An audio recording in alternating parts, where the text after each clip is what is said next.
এটা সলভ করতে পারবেন? ডিপ্লোমা ডিগ্রিধারীদের ঠিক এরকমই চ্যালেঞ্জ জানাচ্ছেন বিএসসি ডিগ্রিধারীরা। 3 দফা দাবিতে মুখোমুখি বিএসসি এবং ডিপ্লোমা ডিগ্রিধারী। কিন্তু কি তাদের 3 দফা?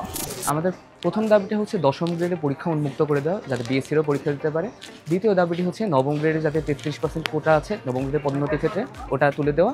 এবং হচ্ছে শুধুমাত্র যাতে বিএসসিরা ইঞ্জিনিয়ার পদবীর দাবিদার হতে পারে সেটা নিশ্চিত করা। একই দাবিতে বন্ধ রয়েছে দেশের সবগুলো প্রকৌশল বিশ্ববিদ্যালয়। অপরদিকে উপসহকারী প্রকৌশলী পদ সংরক্ষণ ও সহকারী প্রকৌশলী পদ 50% উন্নীত করার দাবিতে আন্দোলন করছেন ডিপ্লোমা ডিগ্রিধারী শিক্ষার্থীরা। 10ম গ্রেড উপসহকারী ও সমমান পদ ডিপ্লোমা প্রকৌশলীদের জন্য সংরক্ষণ অব্যাহত রাখতে হবে। সরকারি এবং স্বায়ত্তশাসিত বিভিন্ন প্রতিষ্ঠানে ডিপ্লোমা এবং বিএসসি ইঞ্জিনিয়ারদের যে রেশিও সেটা 1:5 রাখতে হবে।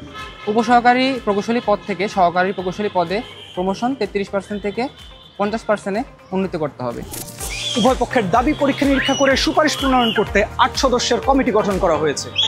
সব পক্ষের সাথে আলোচনা করে সিদ্ধান্ত নেওয়া হবে বলে জানিয়েছেন কমিটির সভাপতি ও অন্তর্বর্তীকালীন সরকারের উপদেষ্টা ফৌজুল কবির খান।